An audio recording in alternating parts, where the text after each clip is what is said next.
Hey guys, it's MacGuy529, obviously, and this video is a very special video that I'm currently having to re-record because I just discovered that the original video had a severe audio issue that made my voice sound very, very deep and stuttered.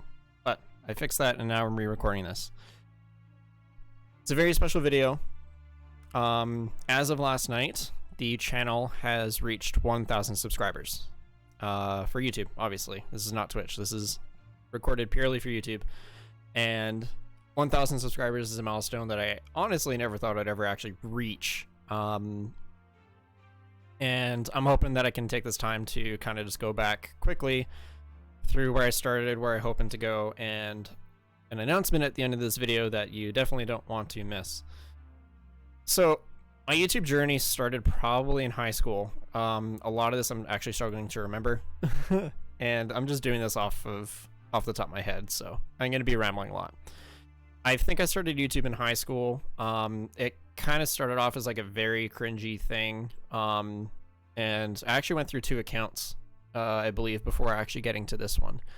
And the first account was just like standard YouTuber gameplay. I was commentating over it. I was trying to do everything that the bigger YouTubers were doing at the time, you know, like CNNers, Hutch, a couple others that are currently escaping my thought process right now. But, you know, I was trying to get buds that I played with to like, oh, come do dual commentary and stuff. It would be really cool because everyone else is doing it. And, you know, I was just doing it for fun. Like, I wasn't ever doing it to get anything out of it. I just thought it was really cool, and I started doing it. Everything kind of took a turn when I started a very, very cringy thing. I made a online clan on Xbox where I was like requiring people to change the gamer tag for it, and that was the first actual attempt at a YouTube thing. We were trying to make a regular series. We were trying to be try hard. We were trying to be cool. Obviously it didn't turn out, and honestly I really didn't take it that seriously. Even though at the time I thought I was like the coolest kid ever. But that kind of died off because no one really wanted to do much towards it. I was very, very eager to get stuff done, but it just didn't turn out that way. And after that, I kind of stepped away from YouTube for a bit, because I was just playing games, I was enjoying them. And then later on in high school, something happened where I was playing with a regular group of friends at the time, and instead of starting a clan, we were starting a group, which no one had changed the gamertag for. It was just something fun, because a lot of us were playing Halo Reach together. So we, Halo Reach and I think Call of Duty Black Ops 1 or 2 at the time, I forget. This was back in 2011. And we formed a group, and one of the people in the group suggested the name Free Gamers Alliance. And I was like, okay, sure, let's do this. I don't want to have this content on my channel, so we'll all make a channel and we'll grow this together. That channel is currently this channel that ended up being renamed, but we'll get there. So we started the Free Gamers Alliance, and we started putting out content that was edited by me, recorded by me, planned out by me, and everyone just kind of showed up, did their stuff, and it was very much in the style of, if you guys ever followed Halo Tricks by CM Near. It was very much in that style, and honestly, it kind of worked. We got a few episodes out, and we started doing some other stuff. Shortly after, everyone kind of started playing their own games. Everyone got busy with life because, you know, we're all getting older, and people were going off to school, graduating, all that type of stuff. So it kind of fell apart, and then it was just kind of me doing stuff on the channel, in the name of Free Gamers Alliance, and eventually I just kind of, I don't want to say stopped, but it took a break. And sometime later, the next thing that happened was I was starting to incorporate my best friend into the videos at the time. He used to go by Assassin228, or his name is Sabatino, or Sab. He frequents my streams, he frequents my videos quite often, sometimes, and I say sometimes because I most often don't publish that stuff, but there's been a bunch of streams that he's been on, and I started putting content out with that. We would just play random games, you know, like Jeopardy, Titanfall, get him to try Titanfall and get his reaction on it. We would play Call of Duty together, get some split screen stuff. We were doing YouTube stuff, and honestly, we were having fun and enjoying it. And after that, I realized I don't think Free Gamers Alliance is coming back, so I'm just gonna shift this channel back to doing my stuff. So I renamed the channel to Mecha529. I don't remember the login for my other two channels. Not that I'd want to, honestly, because it wouldn't matter. None of that content is good or I want to have around. So renamed it to Mecha529, and I started putting out content that was based off me. And then Destiny came out. I did do a couple videos on Destiny, and then I discovered Twitch streaming. And towards the release of House of Wolves for Destiny, I started streaming. And that kind of took the forefront. So at that point, I started streaming and totally forgetting about YouTube.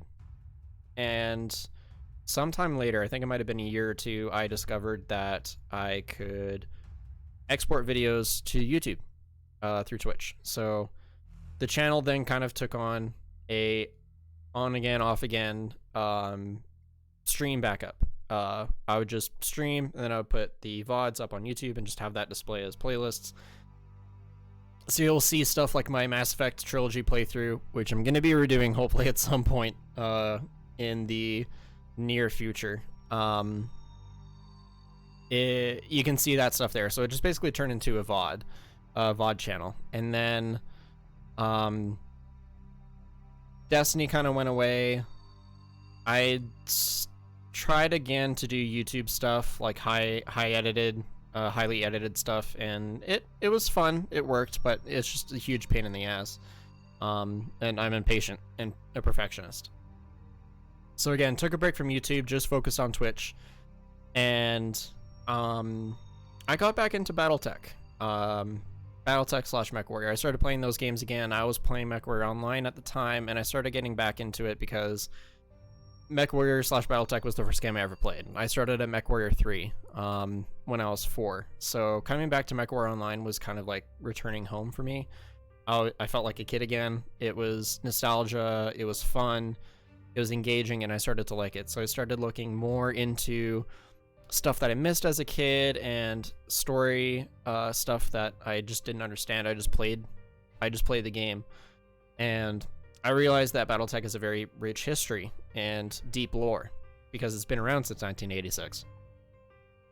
So I started looking around for lore videos to teach myself and educate myself about the universe. And I discovered that there is a huge gap in content there, that it wasn't content that I wanted to learn about. It also wasn't content in the style that I honestly would have liked to have listened to. So I figured that there's probably room to do something with, to go there with. So I ended up making a lore video. And I wanted to focus on clans because I'm a huge clan fan in this universe. I identify as Clan Smoke Jaguar. So I wanted to kind of teach people what the clans were and what I like about the clans most. But I had to start at the beginning. So I wrote a script, I edited a video, and I published it. And that turned out to be the first lore video on the channel, which was about the Star League. And it got like 100 views in a week. The first week it was out, so I was like, okay, yeah, people are watching it. And I know Battletech is not as huge as like Dark Souls lore or Star Wars lore, stuff like that. And you know, I was pretty happy considering that most of my other uploads was like 10, 20 viewers. So I was like, oh, 100 viewers, fantastic, great. Did another video, and because of the painful process of having to basically read lines without flubbing and suffering from spoken dyslexia and dyslexia in general, it was really hard to do that. So the second video was me just trying to ad-lib it, basically how I am doing right now, where it's just thoughts come to my head and I start saying it. I did have bullet points to go off of, like I need to hit this story beat, that story beat, and then this detail, and it was fine, but it just didn't feel personal. It didn't feel as dramatic as I wanted it to. So for the third video, I kind of did something in between those two, where it was read as a script, but still very impersonal, easily editable. Still didn't have the feeling. So for the fourth video, I went back, redid everything as I did the first, which is I look at a script, I read it word for word, monotone, dramatic, and try not to flub it. And that video ended up being very good. But, and I can't remember what happened, but I started getting busy, and also just the aspect of me doing lore videos was just, it would take too long because of my perfectionism, and just the way that I actually wanted to present content and the amount of details that I go to. Most people on a topic would probably just look at that singular page about it. Battletech has a wiki, it's called Sarna. You know, if I was doing a video on the FedCom Civil War, for instance, most people, I think, would just look at FedCom Civil War and just take lines, rewrite them to make it sound original, and just do that. But what I do is I actually click on the links that link to other articles to make sure that I'm not missing out on details, because certain things on that page will be missing. Like, a character was actually here and doing this very important stuff, but on the main page, they're barely a footnote or not even mentioned. So I have to go through like 20 or 25 pages per video to make sure that I get all the details correct and consolidate it, make sure it all makes sense, all the type of stuff. So it gets very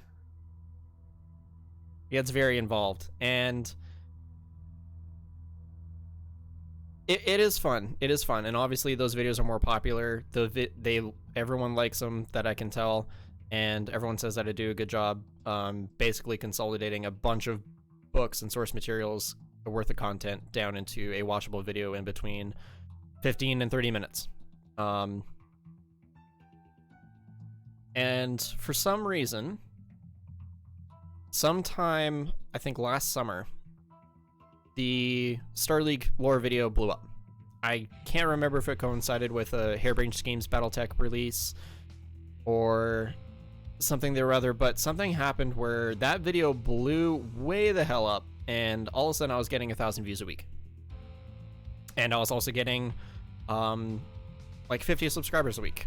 And more people started coming on the channel, and I realized that more people were coming in, checking out content that was already uploaded, like extremes, to see what for people to see what I was also interested in, what I did in my off time when I wasn't involved with Battletech.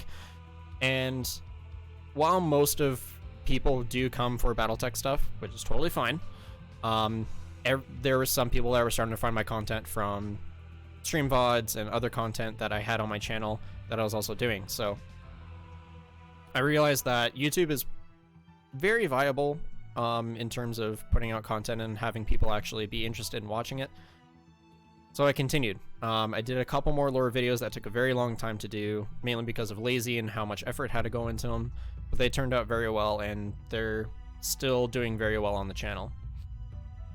Which leads me to now, and this is kind of a summation of everything I've been talking about in this video, is that we've reached this point now, which is April 14th.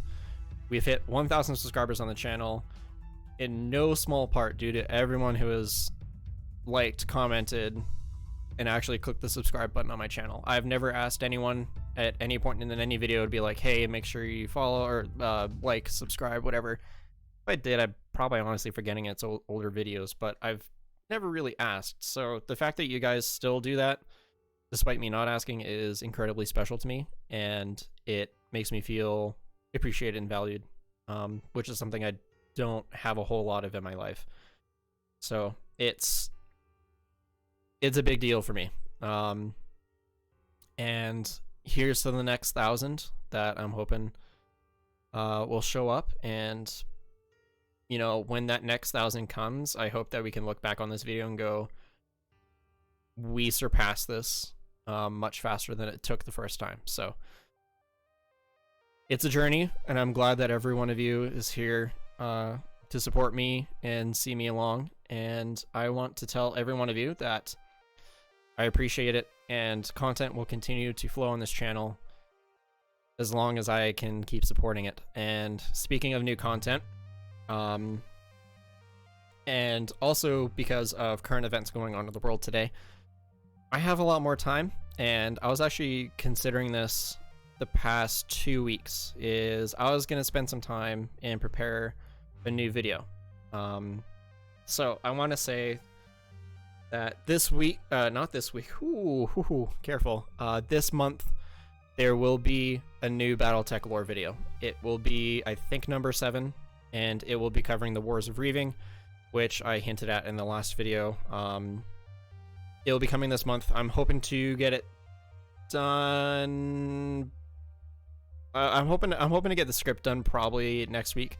And then, of course, once the script's done, it's easy to record, get all the references, images, and edit it in a nice way. But, so new Battletech videos coming this month, and we reached 1,000 subscribers, and I cannot say enough how much I appreciate every one of you that has clicked that subscribe button. So, thank you so much. I know this is a longer video than I intended, but I hope that it's worthwhile to actually watch and listen to, because it means a lot to me, and through extension, you mean a lot to me. So, thank you for watching. I hope you all continue to watch, and I will continue to do my best to put out content that is worth your time. Thank you.